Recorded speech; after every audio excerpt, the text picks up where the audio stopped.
सहनाववतु सहनौ भुनक्तु सह वीर्यं करवावहै तेजस्विनावधीतमस्तु मा विद्विषावहै। ओम शांति शांति शांति। वैदिक जीवन पद्धति की इस कक्षा में आप सभी साधकों का, दर्शकों का, श्रोताओं का हृदय की गहराइयों से बहुत बहुत स्वागत है, अभिनंदन है। वेदो अखिलो धर्म मूलम, वेद सब सत्य विद्याओं का पुस्तक है। वेद का पढ़ना, पढ़ाना, सुनना, सुनाना तथा अपने आचरण में लाना हम सभी श्रेष्ठ जनों का, आर्यों का परम कर्तव्य है। इस प्रकार से यदि हम जीवन को जीते हैं तो हमारा जीवन श्लाघनीय हो जाता है, हम उत्तमोत्तम गुणों से युक्त हो जाते हैं और उत्तरोत्तर हमारी यश, कीर्ति, हमारे जीवन का जो लक्ष्य है वह हमको प्राप्त होता जाता है। ऋग्वेद के 5वें मंडल का हम स्वाध्याय कर रहे हैं और 5वें मंडल में जो एक विशेष हमको प्रार्थना बार बार समझ में आ रही है कि हम इस प्रार्थना को, इस उपदेश को अपने जीवन में उतारें और प्राण साधना करें, प्राणायाम करें। प्राण से हम जीवन और जगत के इस कल्याण को निसंदेह आगे बढ़ा पाते हैं। यह हमारे लिए अत्यंत कल्याणकारी है। प्रभु की कृपा से यह हमको जीवन मिला है और इस जीवन को यदि हम अच्छी प्रकार से, भली प्रकार से जीना चाहते हैं तो वेदानुकूल आचरण हम सबके लिए परम आवश्यक है। वेद हमको शक्ति संपन्न बनाते हैं, वेद हमको ज्ञान से युक्त करते हैं।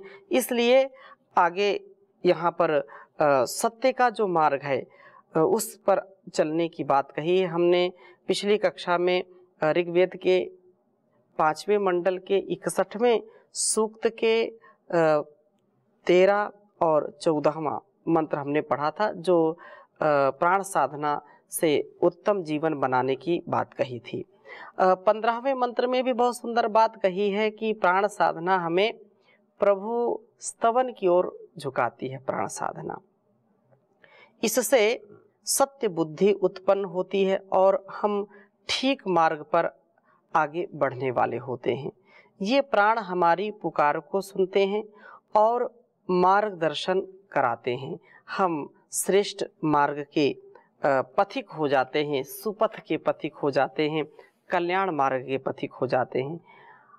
प्राण हमारे लिए सब आह्लाद जनक तेजस्विता आदि धनों को प्राप्त कराते हैं। काम, क्रोध, लोभ रूप शत्रुओं को नष्ट कर देते हैं। उत्तम कर्मों में हमारी प्रवृत्ति होती है। ये सब वस्तुओं को हमारे लिए दें। और इसी प्रकार से 17वें मंत्र में बहुत सुंदर बात कही कि पापों से भयभीत होने वाला पुरुष ही ज्ञान के प्रकाश को प्राप्त करता है। जिसने ज्ञान को पाना चाहा उसने पापों से मुख मोड़ लिया। यह अत्यंत कल्याणकारी है, ऐसा हमको समझना चाहिए। और 17वें मंत्र का यहाँ पर वाचन इस प्रकार से है। ओम एतम में स्तोमम ऊर्मेदार्भ्याय परावह गिरो देवी रथिरिव। ऊर्मी शब्द प्रकाश के लिए यहाँ पर कहा है और उस प्रकाशक के लिए हितकर होने से वेदवाणी ऊर्म्या है। प्रकाश को देने वाली होने से यह देवी है। द्रव्य धातु जो है, द्रव्य धातु का अर्थ है भयभीत होना। पापों से भयभीत होने वाला व्यक्ति दार्भ है। यह प्रार्थना करता है कि हे अर्मे, ज्ञान प्रकाश को प्राप्त कराने में उत्तम वेदवाणी तू दार्भ्याय, पापों से सदा भयभीत होकर दूर रहने वाले मेरे लिए एतम स्तोमम, इस मंत्र समूह को परावह प्राप्त करा। पापों से अपने को बचाने वाला व्यक्ति ही ज्ञान को प्राप्त कर पाता है। जो आसक्ति है पापों में, जिसकी आसक्ति है, अर्थात जो इन इंद्रियों के भोगों के लिए आगे बढ़ता है इस संसार में, काम क्रोध की जो भावना है, जो लोभ की भावना है, ये पापी, लोभा पापस्य कारणम। तो लोभ की जो प्रवृत्ति है, ऐसा व्यक्ति लोभ में प्रवृत्त होकर के पाप ही कमाएगा, और पाप जिसने कमाया है वो कभी ज्ञान को प्राप्त नहीं हो पाएगा। इसलिए कहा है कि रथी ही, एक रथवान रथ पर स्थापित करके विविध वस्तुओं को हमारे लिए प्राप्त कराता है। यह देवी हमें ज्ञान प्राप्त कराए, पापों से भयभीत हम रहें, पापों से हम डरें, क्योंकि उस ईश्वर की लाठी में आवाज़ नहीं, ऐसा कहते हैं। प्रभु हमारे एक एक कर्म का हिसाब हमसे लेता है, हम उसके कर्मों का हिसाब ठीक ठीक दे पाएँ, इसलिए हमको बहुत ही दिव्यता भव्यता से जीने का प्रयास करना चाहिए, वेद अनुकूल आचरण करना चाहिए। और इस प्रकार से 18वें मंत्र में भी कहा, ओम उते में वोचतादिति सुतसो में रथावितौ ना कामो अपवेति में। कहा कि ऊर्म्या, प्रकाश की किरणों में उत्तम वेदवाणी उत निश्चय से मैं मुझे ओचतात उपदेश करे कि सुत सोमे, सोम वीर शक्ति का संपादन करने वाला, तथा रथ वीतौ, शरीर रथ को कांत सुंदर बनाने वाला होने में काम, मेरी कामना दूर नहीं होती। मुझे इस वेदवाणी से प्रेरणा प्राप्त हो और मैं सदा सोम से, अर्थात वीर शक्ति का संपादन करूं, अपने में उसका स्थापन करूं, अपने शरीर को सुंदर और सुंदर ही बनाता चला जाऊं। सुरक्षित मेरा सोम, मेरा यह जीवन, मेरा जो एक एक कर्म है, मेरा जो स्वभाव है, उसको दिव्यता से युक्त करने का कार्य इससे होता है। और इस प्रकार से बहुत सुंदर यह 19वां वेद मंत्र है। मैं इसको आपके समक्ष लिखता हूँ, और 61वें सूक्त का यह अंतिम मंत्र है। ओम एषा क्षेति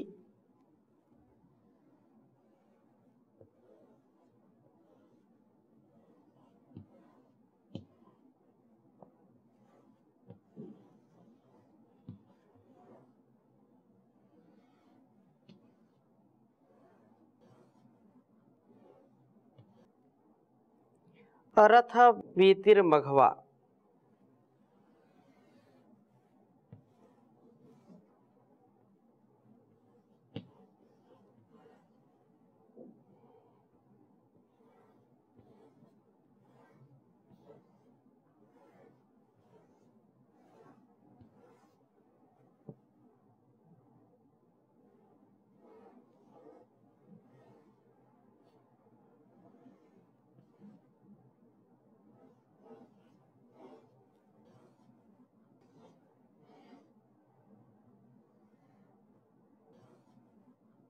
क्षेति रथ वीतिर्मघवा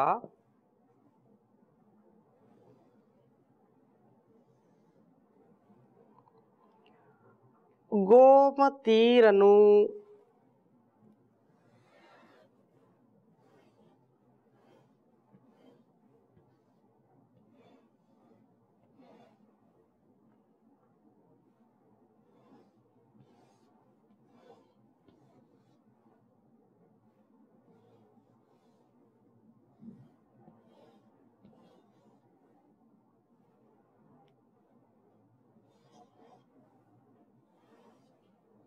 गोमतीरनु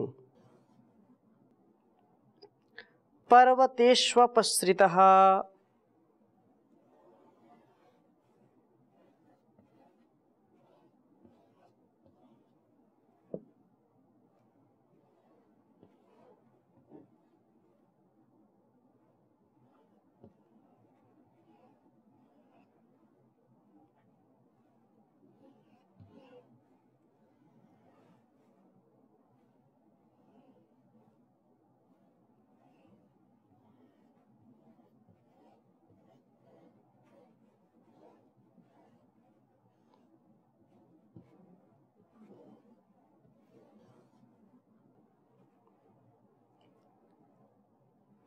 ऋग्वेद के 5वें मंडल के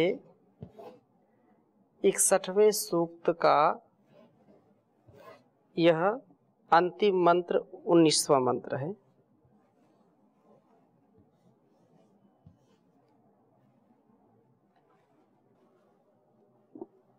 ओम एष अक्षेते रथा वीतिर्मघवा गोमतीरनु पर्वतेष्वपसृतः। ओम एष क्षेते रथा वीतिर्मघवा गोमतीरनु पर्वतेष्वपसृतः। कहा है कि एषः यह रथ वीति ही अपने शरीर रथ को कांत बनाने वाला, अपने शरीर रूपी रथ को आत्मानं रथिनं विद्धि शरीरम रथमेव तु बुद्धिम तु सारथिम विद्धि मनः प्रग्रहमेव च। तो ये जो शरीर है, इस रथ वीति अपने शरीर रथ को कांत बनाने वाला, गोमती ही अनु जानकी वाणियों वाली इन वेद माताओं के अनुसार जीवन को बनाता हुआ और अतएव मघवा जान ऐश्वर्य वाला होकर क्षेति निवास को उत्तम बनाता हुआ गति करता है। वेद का एक एक उपदेश हमारे शरीर को, हमारे मन को, इस संसार को दिव्यता से परिपूर्ण करने का सामर्थ्य हमको देता है। हम सतत आगे बढ़ते रहें बिना किसी संकट के, बिना किसी उलझन के, बिना किसी बाधा के।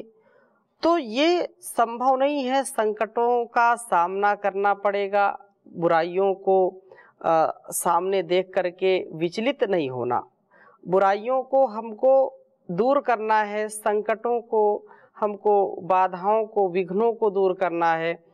ये संसार विघ्न बाधाओं से भरा पड़ा है, लेकिन जब प्राण साधना हम करते हैं, प्राणायाम करते हैं, वेदों का स्वाध्याय करते हैं, सत्संग करते हैं, ध्यान करते हैं और माता पिता गुरुओं की आज्ञा का पालन करते हैं, तो इन मुसीबतों से, इन समस्याओं से दूर होकर के हम तेजस्विता से युक्त हो जाते हैं।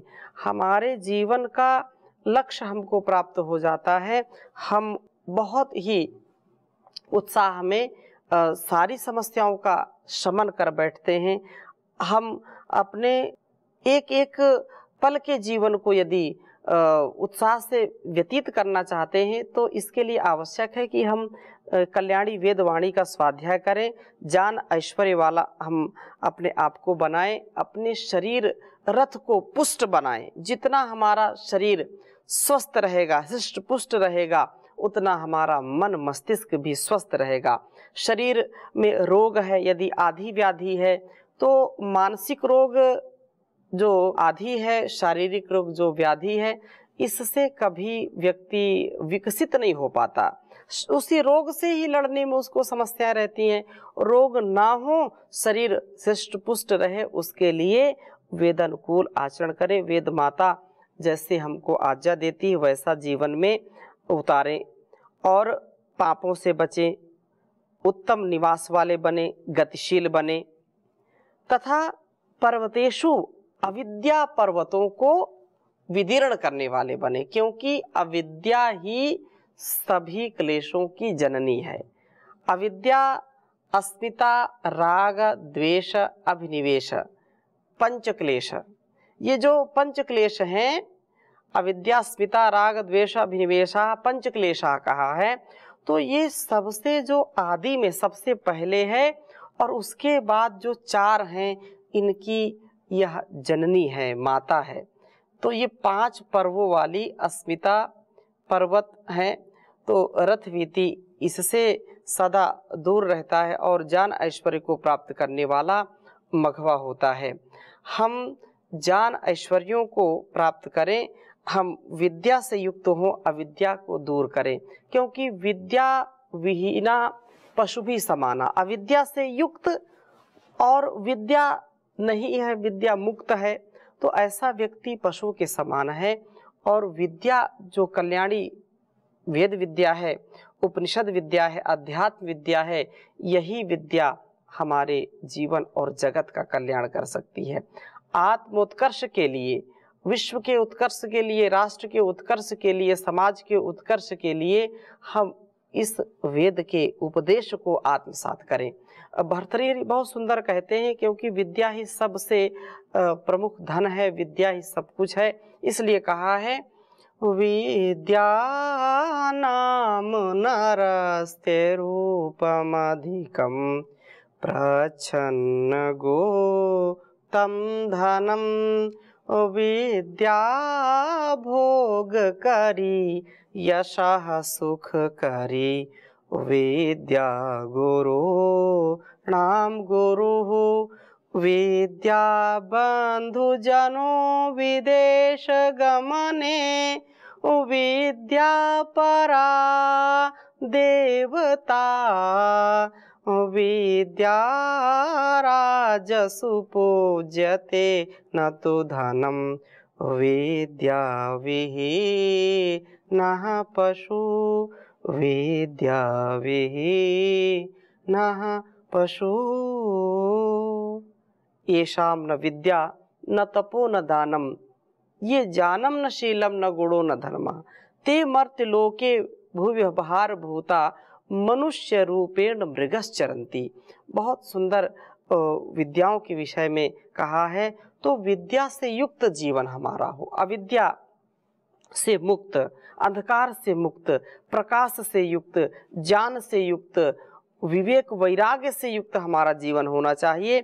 तो इस प्रकार से जीवन को जो व्यतीत करेगा तो अविद्या के पर्वतों को विदीर्ण कर देगा। पहाड़ों के पहाड़ लगे होते हैं अविद्या के, काम का पहाड़, क्रोध का पहाड़, हमारे कुसंस्कारों का पहाड़। तो इससे कैसे हम पार जाएं, उसके लिए, क्योंकि तो एक दिन में ये पर्वत खड़ा नहीं होता, तिल तिल करके पर्वत हम बना लेते हैं। अर्थात अपने असावधानी के कारण, अपने प्रमाद के कारण हम ये कमाई करते रहते हैं। हम ईश्वर का चिंतन न करके गलत कार्यों को करते रहते हैं।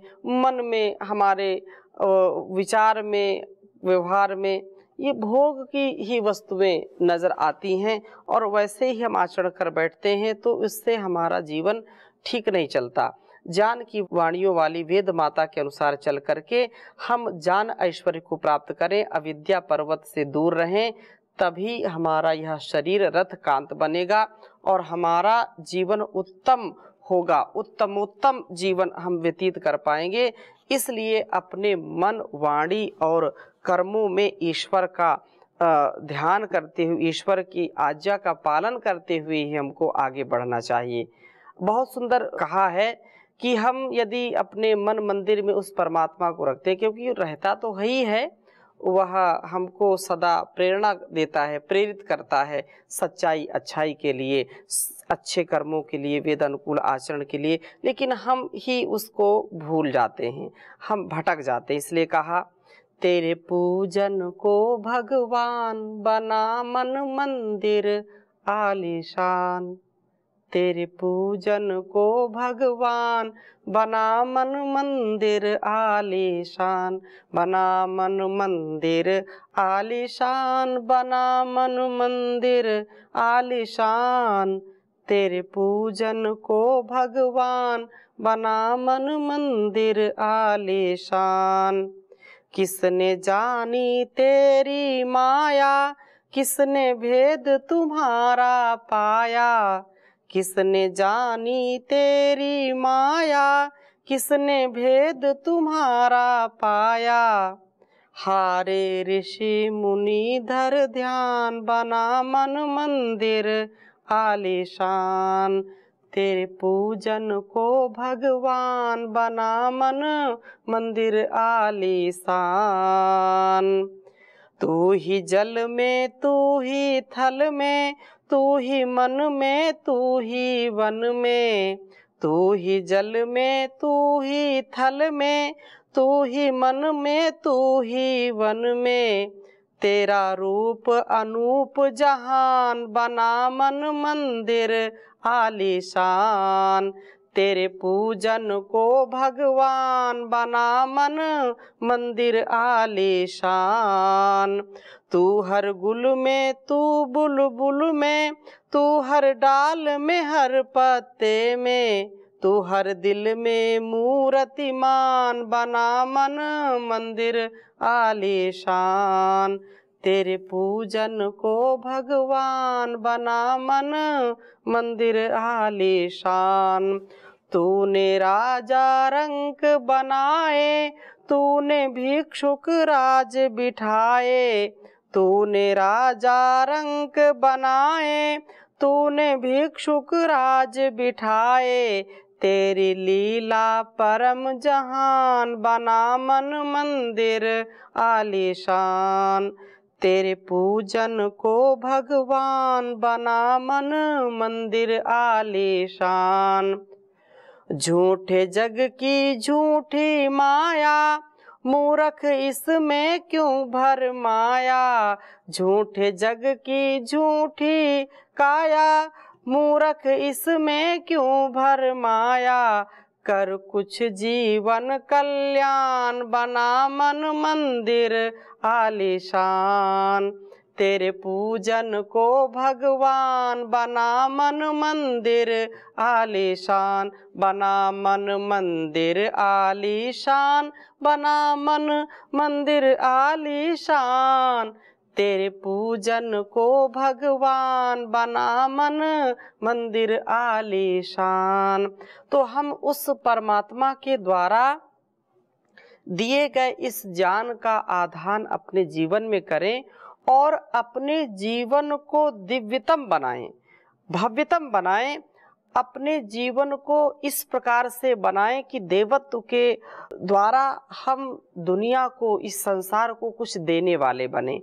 हम यदि वेदों के द्वारा बताए गए रास्ते पर चलेंगे तो एक यही पथ है जो हमको विस्तृत बनाता है, हमारे विचारों में संकीर्णता को जन्म नहीं देता, अपितु विशालता को जन्म देता है। संकीर्णता से, स्वार्थ से, तुच्छ सुखों की कामना से, इंद्रियों के कामनाओं से हम बच पाते हैं। और वैदिक जीवन पद्धति इसी का नाम है कि हम वेदों के द्वारा बताए गए कामों का ही अनुसरण करें। तो आज की इस कक्षा को यहीं पर इस संकल्प के साथ विराम करते हैं। आगे और नए वेद मंत्र के साथ चर्चा करेंगे। ओम शांति शांति शांति।